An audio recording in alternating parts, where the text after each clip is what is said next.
السلام علیکم دوستو۔ کوہاٹ سے ملنے والی خبروں کے مطابق ضلع کرم میں قیام امن کے لیے فریقین نے معاہدے پر دستخط کر دیے ہیں۔ یہ جرگہ کوئی 3 ہفتے سے جاری تھا اور جرگہ ممبران کی تعداد مکمل نہ ہونے کی وجہ سے گزشتہ روز معاہدے پر دستخط نہیں ہو سکے تھے۔ اب خبر یہ آئی ہے کہ تمام فریقین معاہدے کے تمام نکات پہ متفق ہو گئے ہیں۔ جرگے سے جڑے ہوئے کچھ لوگوں کا یہ کہنا ہے کہ معاہدے میں بنکرز کا خاتمہ اور فریقین کی بھاری اسلحے سے دستبرداری شامل ہے۔ معاہدے کے متن کے مطابق کرم میں اسلحہ استعمال کرنے والے فریق پر جرمانہ عائد کیا جائے گا۔ 2008 میں طے پانے والے مری معاہدے پر عمل کیا جائے گا اور معاہدے کے تحت فریقین کو اسلحہ جمع کرانا پڑے گا۔ مجوزہ معاہدے کے مطابق ٹال پاڑا چنار روڈ پر نقل و حرکت کانوائے کی صورت میں ہوگی۔ جہاں بھی دہشت گردی کا واقعہ ہوگا اس کے خلاف کارروائی کوئی فریق نہیں بلکہ حکومت کرے گی۔ ایک کمپلیکیٹنگ فیکٹر یہ بھی رہا ہے کہ جس علاقے میں کوئی گڑبڑ ہوتی تھی تو اس علاقے کے لوگ خود اس سے نمٹنے کی کوشش کرتے رہے ہیں، جس کی وجہ سے پھر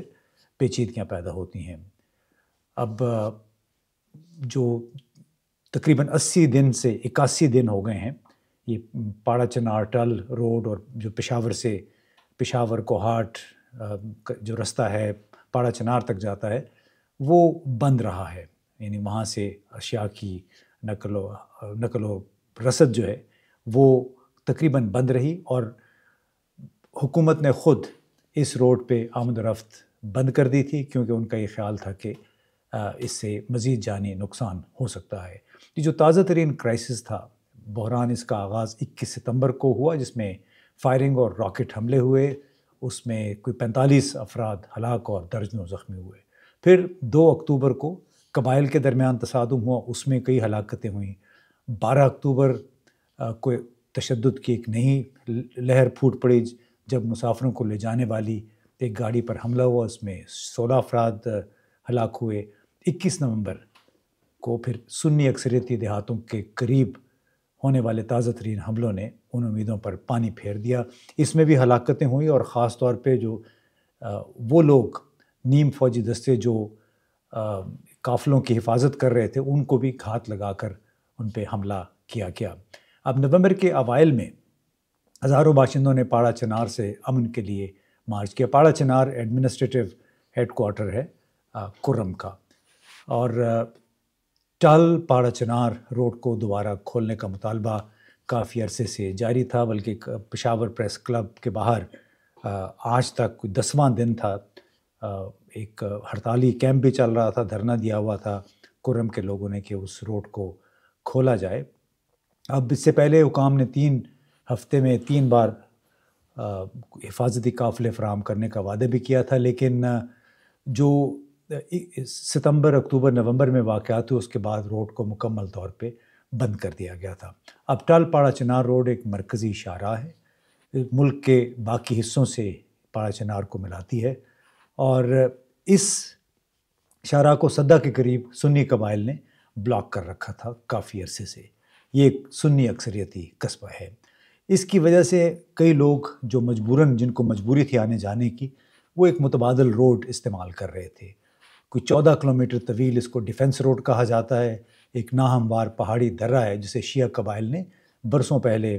اپنی فرقہ وارانہ زمین پر، اپنا جو ان کا علاقہ ہے شیعہ آبادی کا، اس کو اپنے دیہاتوں کو پاڑا چنار سے ملانے کے لیے بنایا تھا،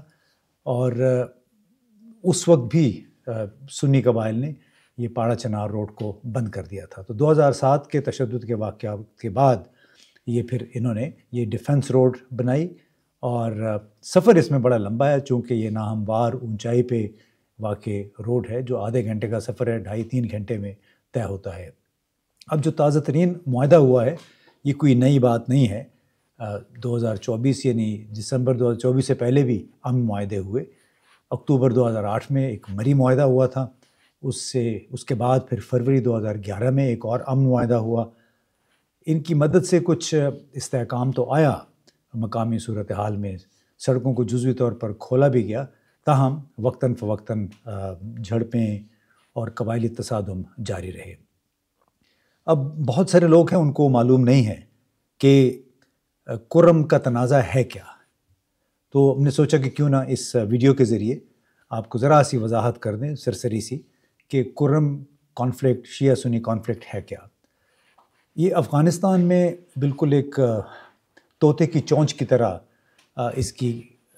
جو ٹیریٹری ہے گئی ہوئی ہے، تو اسی لیے اس کو طوطے کی چونچ بھی کہا جاتا ہے۔ اس کی سرحدیں افغان صوبوں خوست، پکتیکا اور ننگرہار سے ملتی ہیں۔ پاڑا چنار کا قصبہ افغانستان کے دارالحکومت کابل سے محض 100 کلومیٹر کے فاصلے پر واقع ہے، اور اسی سے ظاہر ہوتا ہے کہ کتنا یہ اہم علاقہ ہے سیاسی جغرافیائی طور پہ۔ اب اس میں تنازع کے مرکز میں جو بنیادی فریق ہیں وہ شیعہ سنی ہیں، اور خاص طور پھر ان کے جو بڑے انتہا پسند ان کے گروہ ہیں، ان میں مسلح گروہ بھی ہیں، سیاسی گروہ بھی ہیں۔ اب یہاں پہ 2 بڑے قبیلے ہیں۔ توری قبیلہ ہے، وہ تقریباً مکمل طور پہ شیعہ ہے، یہ کرم کا سب سے بڑا قبائلی گروہ ہے۔ پھر بنگش قبیلہ ہے، سنی اور شیعہ وابستگیوں کے درمیان یہ تقسیم ہے، یعنی اس میں شیعہ بھی ہیں، سنی بھی ہیں، اور اس خطے کے دیگر جو سنی قبائل ہیں ان میں منگل، موسیٰ-زئی، مقبل اور پارا چمکنی شامل ہیں۔ اب کچھ جو شیعہ گروہ ہیں، زیادہ تر وہ ملیٹنٹ گروہ ہیں، یا پھر جو بہت ہی ریڈیکل ہیں، وہ زینبیون اور فاطمیون بریگیڈز کے قریب ہیں۔ یہ وہ لوگ ہیں جو شام اور عراق میں لڑائی کے لیے یہاں سے گئے تھے، شیعہ لوگ ہیں، ان میں سے کئی لوگ واپس آ گئے ہیں، اور اس کی وجہ سے بھی یہاں پہ کچھ ٹینشن وقتاً فوقتاً پیدا ہوتی رہتی ہے۔ سنی جو کہ صدہ کے قریب ہیں بڑی تعداد میں، ان کا تعلق براہ راست یا بالواسطہ حقانی نیٹ ورک کے ساتھ ہے، یا ان کے وہ ہمدرد ہیں۔ حزب اسلامی کے فالوورز بھی یہاں پہ ہیں، ٹی ٹی پی اور اس طرح کے سخت گیر گروہ جو ہیں ان کی بھی یہاں پہ موجودگی ہے، جس کی وجہ سے شیعہ آبادی بڑی انکمفرٹیبل رہتی ہے۔ ان کا یہ خیال ہے کہ یہ لوگ آہستہ آہستہ آ کے ان کی زمینوں پہ قبضہ کر رہے ہیں، اور ان کو سیاسی طور پہ ان کو پش بیک کریں گے۔ اب کرم جو ہے خود بٹا ہوا ہے 3 علاقوں میں۔ اپر کرم ہے جس کا پاڑا چنار کیپٹل ہے، اس کو پاڑا چنار بھی کہہ لیں اپر کرم کو، اور بنیادی طور پہ شیعہ اکثریتی توری قبیلے کے لوگ یہاں پہ آباد ہیں، اور اس کے آس پاس کچھ سنی گاؤں بھی ہیں، لیکن بڑی آبادی جو ہے توری شیعوں کی ہے۔ پھر لوور کرم ہے، اس کا مرکز صدہ کے آس پاس ہے، یہاں پہ سنی اکثریتی آبادی ہے، حالانکہ اس میں علیزئی میں شیعہ آبادی بھی شامل ہے، لیکن یہ صدیوں سے اکٹھے رہتے رہے ہیں، کوئی اتنا بڑا مسئلہ نہیں رہا۔ پھر وسطی کرم ہے، یہ شیعہ گاؤں کے علاوہ سنی اکثریت میں ہے، یعنی یہاں پہ شیعہ بھی ہیں، سنی بھی ہیں۔ وسطی کرم میں نسبتاً چھوٹا علاقہ ہے۔ اب اس میں اس کی تاریخی وجہ یہاں پہ تنازعات کی کرم میں کیا رہی ہے؟ اپر کرم کا ایک گاؤں ہے بوشہرہ، جہاں شیعہ اور سنی کمیونٹیز ایک دوسرے کے قریب رہتے ہیں۔ ایک تلخ زمینی تنازع ہے یہاں پہ، جو 2023 سے بڑھتا ہی چلا گیا ہے، دہائیوں سے بلکہ جاری ہے۔ 100 کنال کا ایک پلاٹ ہے، بار بار مسلح جھڑپوں، متعدد ہلاکتوں، قبائلی جرگوں کے ذریعے حل کی کوششوں کے باوجود یہ تنازع ابھی تک حل نہیں ہوا، اور بار بار بنیادی طور پہ زمین جو ہے، یہ پلاٹ 100 کنال کا، یہ مرکز میں آ جاتا ہے جب بھی، یعنی توجہ کا مرکز بن جاتا ہے جب بھی تنازع شروع ہوتا ہے شیعہ اور سنی قبائل کا۔ اب اگست 2023 میں قائم ہونے والے کے پی حکومت کے باؤنڈری کمیشن نے زمینی تنازعات کو حل کرنے کے لیے قبائلی عمائدین کے ساتھ مل کر کام کیا، تاہم کمیشن کی سفارشات پر ابھی تک عمل درآمد نہیں ہو سکا۔ اب اس میں لوگ سوچتے ہیں، میں نے بھی بڑی کوشش کی مختلف حکام سے پوچھنے کی کہ کمپلیکیٹنگ فیکٹرز کیا ہیں، یعنی پاڑا چنار اور پشاور کے درمیان یا پاڑا چنار ٹل کے درمیان سڑک کو مکمل طور پہ محفوظ کیوں نہیں کیا جا سکتا؟ ہماری پولیس، ہماری سیکیورٹی فورسز، ایف سی، وہ کہاں ہیں؟ تو کچھ وہ کمپلیکیٹنگ فیکٹرز تو جو بادی نظر میں ہیں وہ یہ ہیں کہ یہ ٹرائبل سوسائٹی ہے، اور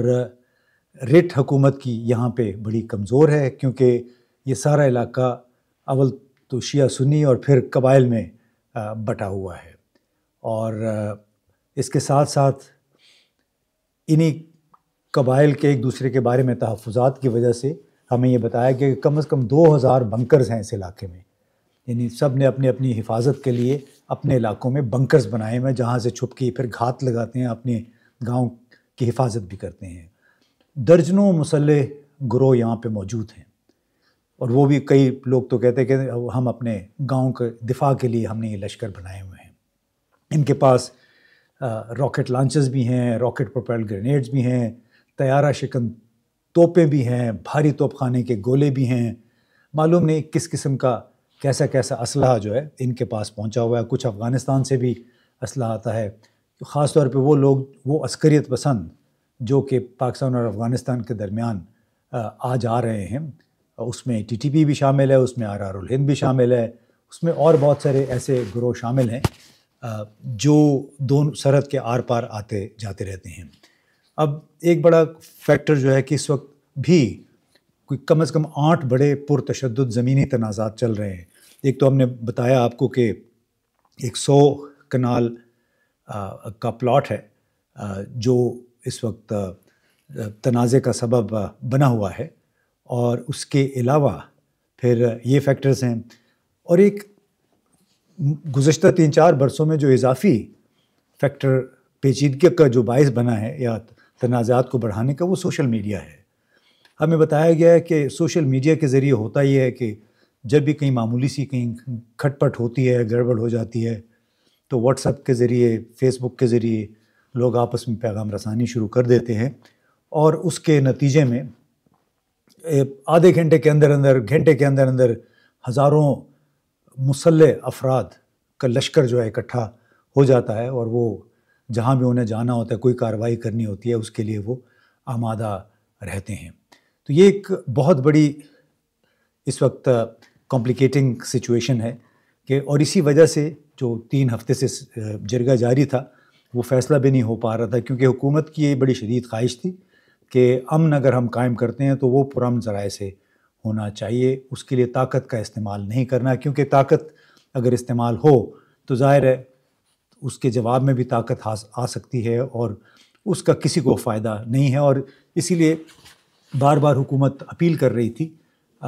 جو توری اور بنگش قبائل ہیں، شیعہ سنی، ان سب سے